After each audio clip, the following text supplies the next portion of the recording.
Third തീമിന്റെ അടുത്ത ഒരു ടോപ്പിക്കിലേക്ക് കടക്കാം. Handling text, historians and Mahabharata ആണ് ഇന്നത്തെ ഫസ്റ്റ് ടോപ്പിക് എന്ന് പറയുന്നത്. Historians consider several elements when they analyze the text. ഒരു ടെക്സ്റ്റ് അനലൈസ് ചെയ്യുമ്പോൾ ഹിസ്റ്റോറിയൻസ് ധാരാളം ഘടകങ്ങൾ പരിഗണിക്കാറുണ്ട്. The most important among them are the following. First, they examine the language of the text. First എന്താണ്? Language. ടെക്സ്റ്റിന്റെ ഭാഷ നമ്മൾ പരിശോധിക്കുന്നു. പ്രാകൃതമാണോ, പാലിയാണോ, തമിഴാണോ, സംസ്കൃതമാണോ എന്നിങ്ങനെ എന്ത് ചെയ്യുന്നു? ആദ്യം ലാംഗ്വേജിനെ എക്സാമിൻ ചെയ്യുന്നു. Second point, they also consider the kind of text.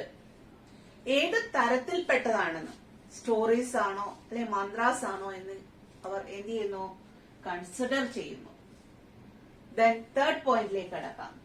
They also try to find out about the author.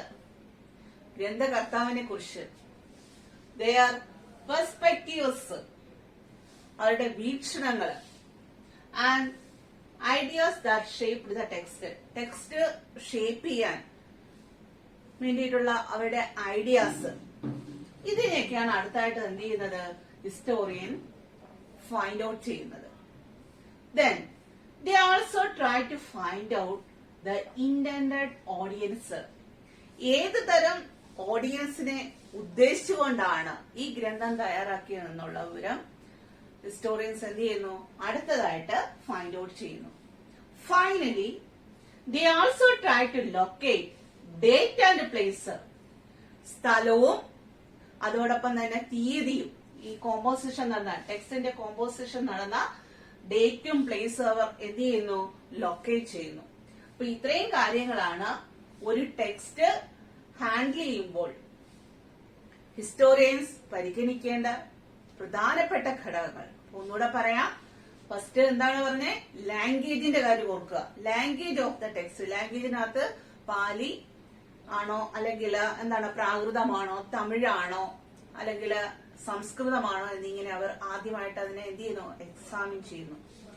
Second point, kind of the text. ഏത് തരത്തിൽപ്പെട്ടതാണ്? സ്റ്റോറീസ് ആണോ, മന്ത്രാസ് ആണോ എന്നിങ്ങനെ അവർ എന്ത് ചെയ്യുന്നു? അതിനെ കൺസിഡർ ചെയ്യുന്നു. അടുത്ത എന്താണ്? ഓതർ, ഗ്രന്ഥകർത്താവിനെ കുറിച്ച്. പെർസ്പെക്റ്റീവ്നെസ്, അവരുടെ വീക്ഷണങ്ങള്. And ideas that shaped the text. Text shape ചെയ്യാൻ ആവശ്യമായിട്ടുള്ള അവരുടെ ഐഡിയാസ്, ഇതിനെയാണ് അടുത്തതായിട്ട് ഫൈൻഡ് ഔട്ട് ചെയ്യുന്നത്. ദെൻ അടുത്ത എന്താണ്? The intended audience. To find out the intended audience, ഏത് തരം ഓഡിയൻസിനെ ഉദ്ദേശിച്ചുകൊണ്ടുള്ളതാണ് ഈ ഗ്രന്ഥം എന്ന വസ്തുത ഹിസ്റ്റോറിയൻ എന്ത് ചെയ്യുന്നു? അടുത്തായിട്ട് ഫൈൻഡ് ഔട്ട് ചെയ്യുന്നു. ഫൈനലി അവസാനമായിട്ട് അവർ കൺസിഡർ ചെയ്യുന്ന കാര്യം എന്താണ്? The date and place of the composition of the text. അപ്പൊ ആ കൃതി, അതിന്റെ കോമ്പോസിഷൻ നടന്ന ഡേറ്റ് അല്ലെ, അതോടൊപ്പം തന്നെ ആ സ്ഥലം, അതാണ് അവസാനമായിട്ട് അവർ കണ്ടെത്തുന്നത്. Language and content. Now let us look at the language of the text. Mahabharata is available in many languages, but here we are considering the Sanskrit version of the Mahabharata. Mahabharatam പല ഭാഷകളിൽ നമുക്ക് ലഭ്യമാണ്. പക്ഷേ സംസ്കൃത പതിപ്പുകളാണ് നമ്മൾ ഉപയോഗിക്കാറുള്ളത്. The Sanskrit used in the Mahabharata is far simpler than that of the Vedas or Prashastis. മഹാഭാരതത്തിൽ ഉപയോഗിച്ചിട്ടുള്ള സംസ്കൃത വേദങ്ങളെ അല്ലെങ്കിൽ പ്രശസ്തികളെ അപേക്ഷിച്ച് വളരെ ഈസിയാണ്, വളരെ സിംപ്ലറാണ്. Historians usually classify the contents of Mahabharata into two broad heads. മഹാഭാരതത്തിന്റെ കണ്ടന്റുകളെ രണ്ടായിട്ടാണ് തിരിച്ചിരിക്കുന്നത്. First narrative, second didactive. Narrative section എന്ന് പറയുന്നത് കണ്ടെയ്ൻ സ്റ്റോറീസ് ആണ്. നറേറ്റീവ് സെക്ഷനകത്ത് എന്താണ് അടങ്ങിയിരിക്കുന്നത്? യെസ്, കഥകളാണ്, സ്റ്റോറീസ് ആണ് അടങ്ങിയിരിക്കുന്നത്. സെക്കൻഡ് ഏതാണ്? ഡിഡാക്റ്റീവ്. ഡിഡാക്റ്റീവ് സെക്ഷൻസ് കണ്ടെയ്ൻ ചെയ്തിരിക്കുന്നത് എന്താണ്? Prescriptions about social norms. Social നോംസിനെ കുറിച്ചുള്ള പ്രിസ്ക്രിപ്ഷൻസ് ആണ് ഏതിനകത്ത് ഉൾപ്പെടുത്തിയിരിക്കുന്നത്? ഡിഡാക്റ്റീവിനകത്ത് ഉൾപ്പെടുത്തിയിരിക്കുന്നത്. The deductive sections were probably added later. ഈ ഒരു ഭാഗം എന്ന് പറയുന്നത് ഡിഡക്റ്റീവ് സെക്ഷൻ എന്ന് പറയുന്നത് പിന്നീട് എന്താണ് ആഡ് ചെയ്തത് ആകാനാണ് സാധ്യത. അപ്പൊ മഹാഭാരതത്തിന്റെ കണ്ടന്റിനെ നമ്മൾ എത്രയായിട്ടാണ് തിരിച്ചിരിക്കുന്നത്? രണ്ടായിട്ടാണ്. നറേറ്റീവ് എന്നും ഡിഡാക്റ്റീവ് എന്നും രണ്ട് സെക്ഷനായിട്ട് തിരിച്ചിട്ടുണ്ട്. അതിനകത്ത് നറേറ്റീവ് സെക്ഷൻ എന്ന് പറയുന്ന സ്റ്റോറീസ് ആണ് കണ്ടെയ്ൻ ചെയ്തിരിക്കുന്നതെങ്കിൽ ഡിഡാക്റ്റീവ് സെക്ഷനകത്ത് എന്താണ് അടങ്ങിയിരിക്കുന്നത്?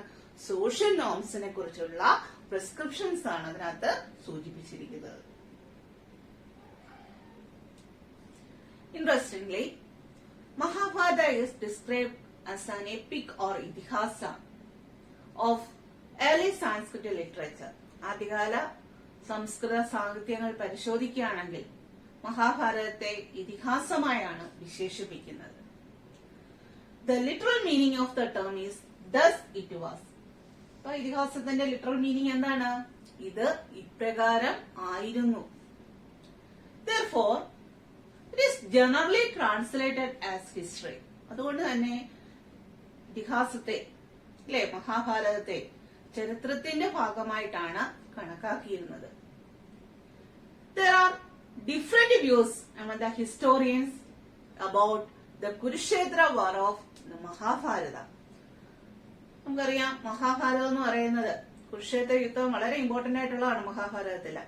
ആരൊക്കെ തമ്മിലുള്ള യുദ്ധമായിരുന്നു കുരുക്ഷേത്ര യുദ്ധം? യെസ്, കൗരവരും പാണ്ഡവരും തമ്മിലുള്ള യുദ്ധമാണ്. ഇവരാരൊക്കെയാണെന്ന് അറിയാമല്ലോ അല്ലെ? ജ്യേഷ്ഠനിയന്മാരുടെ മക്കളാണവർ. ഇതിനകത്തെ ഈ കുരുക്ഷേത്ര യുദ്ധത്തെ കുറിച്ച് ചരിത്രകാരന്മാർക്കിടയിൽ ഡിഫറെന്റ് വ്യൂസ് ആണുള്ളത്. Historians think that the memory of an actual conflict among the kinfolk was preserved in the narrative. ബന്ധുക്കൾ തമ്മിലുണ്ടായ ആക്ച്വൽ കോൺഫ്ലിക്റ്റിനെ മെമ്മറിയുടെ ഒരു ഭാഗമായിട്ടാണ് മഹാഭാരതത്തിൽ നറേറ്റീവ് സെക്ഷനിൽ ഉൾപ്പെടുത്തിയിരിക്കുന്നത്. But others point out that there is no other supporting evidence of the battle. ഇതിനെ oppose ചെയ്യുന്ന വിഭാഗമാണ്. ഇങ്ങനെ ഒരു ബാറ്റിൽ നടന്നിട്ടില്ല എന്ന് പറയുന്ന ചില ചരിത്രകാരന്മാരുമുണ്ട്. അവരുടെ ആ വ്യൂവിനുള്ള റീസൺ എന്താ പറയുന്നത്?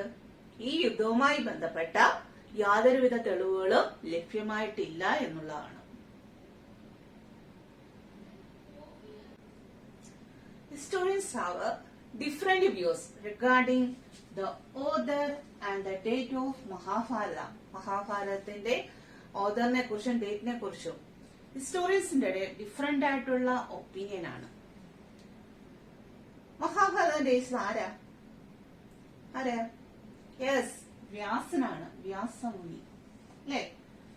ട്രഡീഷണൽ ആയിട്ട് നമ്മൾ വിശ്വസിക്കുന്ന വസ്തുതയാണത്. But in the opinion of modern historians the text was not the work of a single author. Modern ഹിസ്റ്റോറിയൻസിന്റെ അഭിപ്രായം എന്താണ്?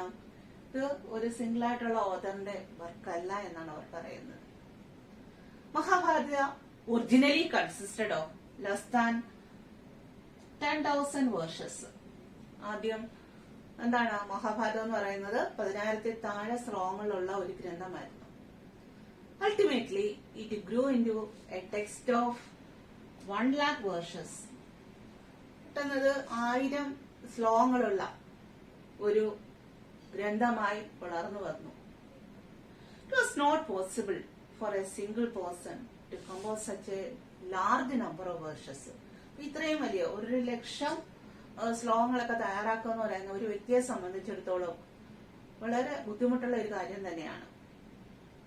Similarly The text was not composed in a specific period. അടുത്ത ഡേറ്റുമായി ബന്ധപ്പെട്ട് നോക്കാം. ഈ ഡേറ്റ് എന്താണ്? ഒരു സ്പെസിഫിക് ആയിട്ടുള്ള കാലഘട്ടത്തിൽ എന്താണ് കമ്പോസ് ചെയ്തിട്ടുള്ള ഒന്നല്ല. പിന്നെയോ ഡിഫറെന്റ് ആയിട്ടുള്ള പീരീഡിൽ ആണ് ഇത് യഥാർത്ഥത്തിൽ എന്ത് ചെയ്തിട്ടുള്ളത്, കമ്പോസ് ചെയ്തിട്ടുള്ളത് നമുക്ക് മനസ്സിലാക്കാൻ സാധിക്കുന്നതാണ്. എന്തെല്ലാമാണ് പറഞ്ഞത്? ഓതറിനെ കുറിച്ച് പറഞ്ഞ ട്രഡീഷണൽ ആയിട്ട് നമ്മൾ പറയുന്നത് വ്യാസനാണെന്നാണ് അല്ലെ. പക്ഷെ മോഡേൺ ഹിസ്റ്റോറിയൻസ് പറയുന്നത് എന്താണ്? ഒരു സിംഗിൾ ഓതറിനെ കൊണ്ട് ഇത്രയും വലിയൊരു ഗ്രന്ഥം തയ്യാറാക്കാൻ സാധിക്കില്ല എന്നാണ് പറയുന്നത്. ആദ്യം എന്ന് പറയുന്നത് 10,000 വേർഷസിൽ താഴെയായിരുന്നു ഇതിലെ കണ്ടന്റ് എന്ന് പറയുന്നത്. പിന്നീട് ഇത് 1,00,000 വേർഷസ് ആയിട്ട് എന്ത് ചെയ്തു, വളർന്നു വന്നു. ഇതിന്റെ ഡേറ്റിനെ കുറിച്ച് പറയുന്നു. ഡേറ്റ് എന്ന് പറയുന്നത് എന്താണ്? ഒരു സ്പെസിഫിക് കാലഘട്ടത്തിൽ പൂർത്തീകരിച്ചതാണോ? No, never. പിന്നെയോ ഇത് കമ്പോസ് ചെയ്തിരിക്കുന്നത് ഡിഫറെന്റ് ആയിട്ടുള്ള കാലഘട്ടത്തിലാണ്. ഇത്രയാണ് ഓതേഴ്സ് ആൻഡ് ഡേറ്റിനകത്ത് വരുന്നത്. The original story was probably composed by charity of birds known as Sudas. സൂതന്മാർ എന്ന പേരിൽ അറിയപ്പെടുന്ന തേരാളികളായ ഗായക കവികളാണ് ഇതിന്റെ യഥാർത്ഥ രചന നടത്തിയത്. The Sudas generally accompany Kshatriya warriors to the battlefield and composed poems celebrating their victorious and achievements. ഈ സൂതന്മാര് ക്ഷത്രിയ യോദ്ധാക്കളെ യുദ്ധഭൂമിയിലേക്ക് നയിക്കുകയും അവരുടെ വിജയങ്ങളെക്കുറിച്ചും അവരുടെ നേട്ടങ്ങളെക്കുറിച്ചും പോയംസ് ആയിട്ട് കമ്പോസ് ചെയ്യുകയും ചെയ്തു. These compositions circulated orally from one generation to another. ഈ കോമ്പോസിഷൻസ് ഓറലായിട്ടാണ്, വാമൊഴിയായിട്ട് ഒരു ജനറേഷനിൽ നിന്ന് അടുത്ത ജനറേഷനിലേക്ക് അത് കൈമാറിപ്പോന്നു. The actual composition of the epic was probably started from the 5th century BC. ഇതിന്റെ യഥാർത്ഥ കോമ്പോസിഷൻ നടന്നത് 5th century BC-യിലാണ്. Then the Brahmins took the story and began to commit it in writing. ഇപ്പൊ Brahmins എന്ത് ചെയ്യുന്നു? ഈ കഥകളൊക്കെ collect ചെയ്തിട്ട് ഇത് എഴുതാൻ ആരംഭിക്കുന്നു. At that time, the chiefdoms of Kurus and Panchalas were gradually developed into kingdoms. ഇപ്പൊ chiefdoms ആയിട്ടുള്ള കുരൂസും പാഞ്ചാലാസും ഈ സമയം എന്ന് പറയുന്നത് എന്താണ്? ഒരു രാജ്യമായിട്ട് ഡെവലപ്പ് ചെയ്തു വരുന്ന ഒരു സമയം കൂടിയായിരുന്നു. Perhaps the new kings wanted their Itihasa to be recorded and preserved in a more systematic way. പുതിയ രാജാക്കന്മാര് അവരുടെ ഇതിഹാസങ്ങള് വളരെ സിസ്റ്റമാറ്റിക് ആയിട്ട് റെക്കോർഡ് ചെയ്യുകയും അതോടൊപ്പം തന്നെ അത് പ്രിസർവ് ചെയ്യണമെന്ന് ആഗ്രഹിച്ചിട്ടുണ്ടാവാം.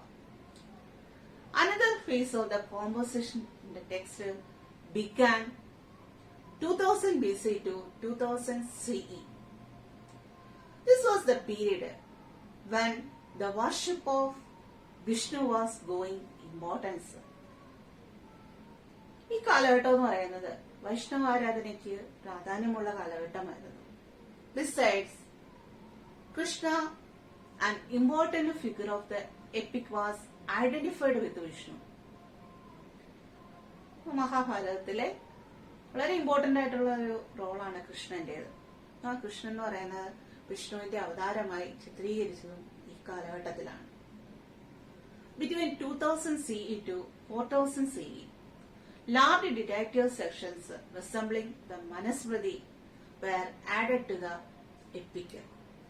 ആ മനുസ്മൃതിയോട് സിമിലാരിറ്റി ഉള്ള, റിസംബ്ലൻസ് ഉള്ള ധാരാളം സ്റ്റോറീസ് മഹാഭാരതത്തിന്റെ രണ്ടാമത്തെ സെക്ഷൻ ഉണ്ടല്ലോ, ഏതാ? Deductive section. അതിലേക്ക് എന്ത് ചെയ്തു? ആഡ് ചെയ്യപ്പെട്ടു. With these additions Mahabharata grew into a large text consisted of about 1,00,000 verses. ഈ ലാസ്റ്റ് സോഷ്യൽ പ്രിസ്ക്രിപ്ഷൻസോ സോഷ്യൽ നോംസോ ഒക്കെ ലാസ്റ്റ് ആഡ് ചെയ്തതാണെന്ന് പറഞ്ഞു അല്ലേ. അപ്പൊ മനുസ്മൃതിയോട് സിമിലാരിറ്റി ഉള്ള ധാരാളം കാര്യങ്ങൾ ഡിറ്റക്റ്റീവ് സെക്ഷനിൽ ആഡ് ചെയ്തതോടുകൂടി മഹാഭാരതം 1,00,000 ശ്ലോകങ്ങളുള്ള ഒരു വലിയ ഗ്രന്ഥമായി മാറുകയുണ്ടായി. The Mahabharata contains vivid descriptions of palace, battles, settlements, and forests. Many historians try to verify the historicity of these descriptions by the search for convergence. Mahabharata battles, palaces, forests, settlement ഇതിനെ കുറിച്ച് ഒരു vivid ആയിട്ടുള്ള descriptions ഉണ്ട്. ഈ ഡിസ്ക്രിപ്ഷന്റെ ബേസില historians historicity verify ചെയ്യാൻ ശ്രമിച്ചിട്ടുണ്ട്. Historicity എന്ന് വെച്ചാൽ എന്താണ്? ചരിത്ര സ്വഭാവം വെരിഫൈ ചെയ്യാൻ ശ്രമിച്ചിട്ടുണ്ട്. In 1951 to 52, B.B. Lal excavated a village named Hastinapura in Meerut. 1951-52 കാലഘട്ടത്തിൽ B.B. ലാല് മീററ്റിലെ ഉത്തർപ്രദേശിലെ മീററ്റിലെ ഒരു വില്ലേജാണ് ഹസ്തിനപുര. അവിടെ എന്ത് ചെയ്തു? എക്സ്കവേഷൻ സ്റ്റാർട്ട് ചെയ്തു. This may be the Hastinapura in the epic. ഇതൊരുപക്ഷെ എന്താണ് എപ്പിക് സൂചിപ്പിക്കുന്ന ഹസ്തിനപുരമാകാം. There is similarity in the names. The location of the site in the upper Ganga town where the Kuru kingdom was situated. കുരു രാജ്യം നിലനിന്നിരുന്ന ഗംഗാതടത്തിന്റെ ഉപരിഭാഗത്തായിട്ടാണ് B.B. Lal എന്ത് ചെയ്തത്? Excavation start ചെയ്തത്. He suggests that it may have been the capital of the Kurus mentioned in the epic. ഈ ഹസ്തിനപുര എന്ന് പറയുന്നത് കുരു സാമ്രാജ്യത്തിന്റെ എന്താകാം? ക്യാപിറ്റൽ ആകാം എന്നാണ് B.B. ലാൽ കണ്ടെത്തിയത്. He also found the evidence of 5 occupational level. 5 കുടിപ്പാർപ്പുകളെ കുറിച്ചുള്ള തെളിവുകൾ അദ്ദേഹം കണ്ടെത്തുന്നുണ്ട്. അത് മോസ്റ്റ് സിഗ്നിഫിക്കന്റ് എന്ന് പറയുന്നത് സെക്കൻഡും തേർഡുമാണ്. ഇതിന്റെ പ്രത്യേകതകൾ എന്താണെന്ന് നോക്കാം.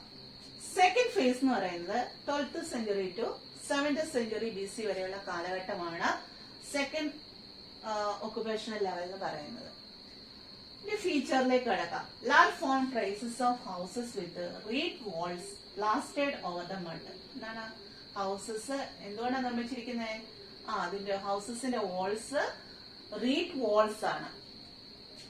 റീഡ് വാൾസ് എന്ന് വെച്ചാൽ മുള കൊണ്ട് നിർമ്മിച്ചിട്ടുള്ള വാൾസ് ആണ്, ഭിത്തിയാണുള്ളത്. അതിനെ മഡ് കൊണ്ടുള്ള എന്ത് ചെയ്തിട്ടുണ്ട്? പ്ലാസ്റ്ററും ചെയ്തിട്ടുണ്ട്. ഇതാണ് സെക്കൻഡ് ഫേസിന്റെ ഒരു പ്രത്യേകത എന്ന് പറയുന്നത്. വീടിന്റെ പ്രത്യേകതയാണ് ഈ പറഞ്ഞത്. എന്താണ്? ഭിത്തി എന്ന് പറയുന്നത് മുള കൊണ്ട് നിർമ്മിച്ചിട്ട് മഡ് കൊണ്ട് എന്ത് ചെയ്തിട്ടുണ്ട്? ചെളി കൊണ്ട് പ്ലാസ്റ്റർ ചെയ്തിട്ടുണ്ട്. ദെൻ അടുത്ത ഇമ്പോർട്ടന്റ് ആയിട്ടുള്ള ഒക്കുപേഷൻ ലെവൽ ഏതാ? തേർഡ് ആണ്.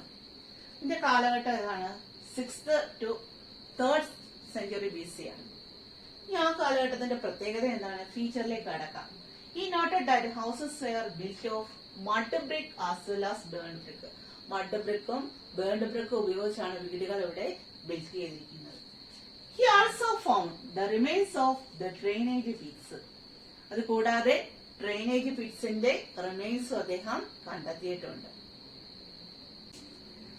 These findings of Lal do not match with the descriptions of Hastinapura in the epic. B.B. Lal കണ്ടെത്തിയ വസ്തുതകള്, ഹസ്തിനപുരത്തെ സംബന്ധിച്ച വസ്തുതകള് എപ്പിക്കിലെ ഹസ്തിനപുരവുമായിട്ട് മാച്ച് ചെയ്യുന്നതേ ഇല്ല. It was described in the epic as a magnificent city with hundreds of mansions. എപ്പിക്കില് ഹസ്തിനപുരത്തെ എങ്ങനെയാണ് വിശേഷിപ്പിക്കുന്നത്? 100 കണക്കിന് മാളുകളുള്ള ഒരു വലിയ നഗരമായിട്ടാണ്, അല്ലെ, ഒരു ഉജ്ജ്വല നഗരമായിട്ടാണ് എപ്പിക്കിൽ ഹസ്തിനപുരത്തെ വിശേഷിപ്പിക്കുന്നത്. This contradiction led to the historians to assume that the descriptions of the city in the epic was probably added to the central story of the epic after 6th century BC. ഇതിലൂടെ നമുക്ക് എന്ത് മനസ്സിലാക്കാം? 6th century BC central സ്റ്റോറിയോടുകൂടെ ഇത് add ചെയ്തതാകാം എന്ന ഒരു അസ്യൂമിലാണ് historians എത്തപ്പെടുന്നത്. Then now we have to discuss about another instance. മറ്റൊരു സംഭവം കൂടെ എടുക്കാം. One of the most challenging episode is Draupadi's marriage with the Pandavas. പാണ്ഡവരുടെ കൂടെ ഉള്ള ദ്രൗപദിയുടെ വിവാഹമാണ് മോസ്റ്റ് ചലഞ്ചിങ് ആയിട്ടുള്ള അടുത്തൊരു എപ്പിസോഡ് എന്ന് പറയുന്നത്. It is instance of polyandry that is central and narrative. Present day historians suggest that polyandry may have been prevalent among the ruling elites at some parts of time. Ruling elites prevalent ആയിട്ടുള്ള ഒന്നാണ് polyandry എന്ന് historians അഭിപ്രായപ്പെടുന്നുണ്ട്. Gradually, it became unpopular among the Brahmanas. ബ്രാഹ്മണന്മാരുടെ ഇടയിൽ ഇതിന്റെ popularity നഷ്ടപ്പെട്ടു. According to some historians, the shortage of women during the time of warfare was the leading factor for the rise of polyandry. പുരുഷായിട്ടുള്ള യുദ്ധങ്ങളിലൂടെ സ്ത്രീകളുടെ എണ്ണത്തിൽ ഉണ്ടായ കുറവാണ് ബഹുഭർത്തൃത്വം rice ചെയ്യാനുള്ള മറ്റൊരു കാരണമായിട്ട് ചില ഹിസ്റ്റോറിയൻസ് ചൂണ്ടിക്കാണിക്കുന്നത്. അടുത്തായിട്ട് മഹാഭാരതം ഒരു ഡൈനാമിക് ടെക്സ്റ്റ് ആണ് എന്നുള്ളതാണ് നോക്കേണ്ടത്. A salient feature of Mahabharata is its dynamism. മഹാഭാരതത്തിന്റെ സാലിയന്റ് ആയിട്ടുള്ള ഒരു ഫീച്ചർ എന്ന് പറയുന്നത് എന്താണ്? അതിന്റെ ഊർജ്ജസ്വലതയാണ്. Its writings did not end with the writings of Sanskrit version. Sanskrit വേർഷനോടുകൂടി ഇതിന്റെ ഗ്രോത്ത് അവസാനിക്കുന്നില്ല. Different versions of the EPIC were written in a variety of languages over the centuries. നൂറ്റാണ്ടുകളായിട്ട് എപ്പിക്കിന്റെ ഡിഫറെന്റ് വേർഷൻസ് വെറൈറ്റി ആയിട്ടുള്ള ലാംഗ്വേജസുകളിലാണ് എഴുതപ്പെട്ടിട്ടുള്ളത്. It incorporated several stories that originated in specific regions or circulated among certain sections of people. ഒരു specific റീജിയനിൽ originate ചെയ്തതോ അല്ലെങ്കിൽ certain sections of പീപ്പിളെ circulate ചെയ്തതുമായിട്ടുള്ള ധാരാളം കഥകൾ ഇതിനോട് ഈ മഹാഭാരതത്തോട് കൂട്ടിച്ചേർക്കപ്പെട്ടു. Many episodes of the epic were depicted in sculptures and paintings. സ്കൾപ്ചേഴ്സിലും പെയിന്റിങ്സിന്റെ രൂപത്തിലൊക്കെ ഇത് എന്ത് ചെയ്തു? ആവിഷ്കരിക്കപ്പെട്ടു. The central story of Mahabharata was retold by many writers in creative ways. For example, Maheshwara Devi's Kundiyo Nishadi. Maheshwara Deviയുടെ Kundiyo Nishadi best example ആണ് ഇതിന്. മഹേശ്വര ദേവി എന്ന് പറയുന്ന Bengali writer ആണ്.